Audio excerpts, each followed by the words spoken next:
Israel ने Rafa पर बड़े जोर शोर से हमला करना शुरू किया था और उस वक्त कहा था कि वो राफा से हमास का सफाया करके ही लौटेगा।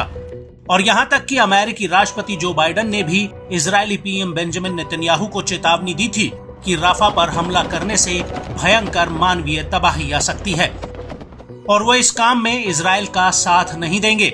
लेकिन इसके बावजूद इजरायली सेना राफा में घुस गई और अब ऐसा लग रहा है कि राफा को लेकर इजराइल घुटनों पर आ रहा है, क्योंकि राफा में इजरायली फौज पर हर कदम पर हमले हो रहे हैं और इन भीषण हमलों के बीच राफा से हमास का सफाया करना इजरायली सेना के लिए बेहद ही मुश्किल नजर आ रहा है।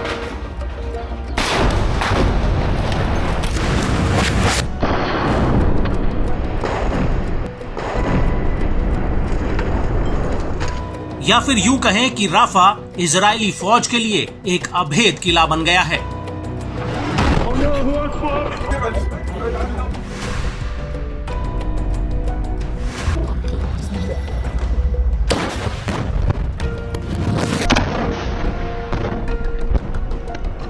दरअसल गाजा में एक बार फिर इजरायली फौज पर एक बहुत बड़ा हमला हुआ है। हमास ने इस हमले का एक वीडियो भी जारी किया है। हमास का कहना है कि ये वीडियो उत्तरी बेत हन्नून का है, जहां पर उसने रात के अंधेरे में इजरायली सैनिकों पर एक रॉकेट हमला किया है। हमास के इस वीडियो में साफ दिख रहा है कि कैसे इजरायली सैन्य वाहन आगे की तरफ जाता है और फिर वो घूमकर वापस लौटता है और आईडीएफ के वाहन के जाने के बाद कुछ इजरायली सैनिक उसके पीछे आते हैं और जिस दिशा में हमास का लड़ाका घात लगाकर बैठा होता है उसी दिशा में ये जवान टॉर्च से सर्च करते हैं। लेकिन इसी दौरान उनके ऊपर एक रॉकेट फायर कर दिया जाता है जिसमें बहुत बड़ा धमाका होता है।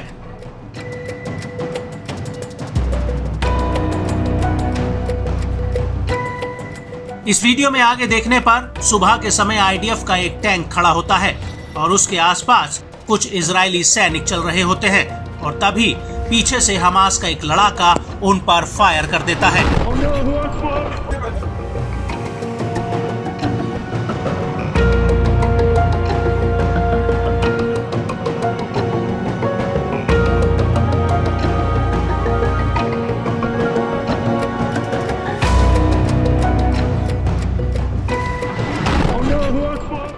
लेकिन हमास ने एक और वीडियो जारी करके सनसनी मचा दी है।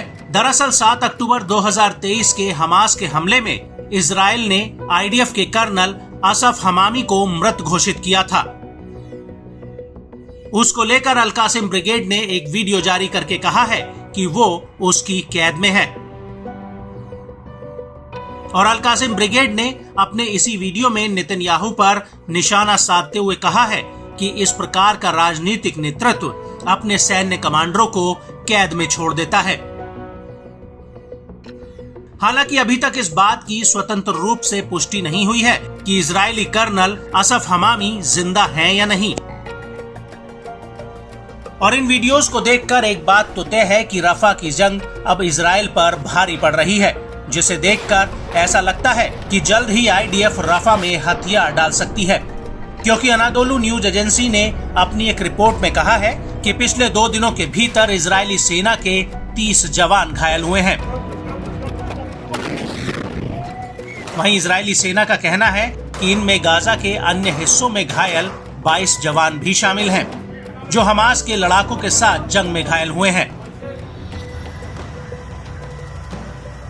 हालांकि आईडीएफ ने ये नहीं बताया कि बाकी सैनिक कहां पर घायल हुए हैं। इजरायली सेना के आंकड़ों के मुताबिक अभी तक 634 सैनिकों की मौत हो चुकी है, जबकि 3573 सैनिक घायल हुए हैं। हमास का कहना है कि ये आंकड़ा और भी ज्यादा है। इसको लेकर अल कासिम ब्रिगेड के प्रवक्ता अबू उबैदा का कहना है कि इजराइल द्वारा जारी किए गए आंकड़े सही नहीं हैं और हताहत सैनिकों की संख्या और भी ज्यादा है।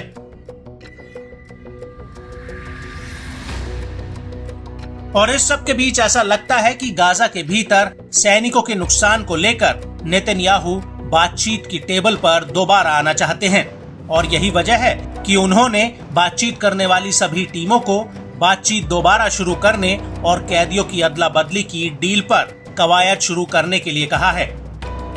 इजरायली मीडिया का कहना है कि इजरायल पीएम हाउस ने अपने एक बयान में कहा कि युद्ध कैबिनेट ने बातचीत करने वाली टीम को बंधकों की रिहाई के लिए बातचीत जारी रखने का आदेश दिया है, जिसे देखकर ऐसा लगता है कि अब नेतन्याहू हमास के साथ बातचीत करने के लिए मजबूर हो चले हैं।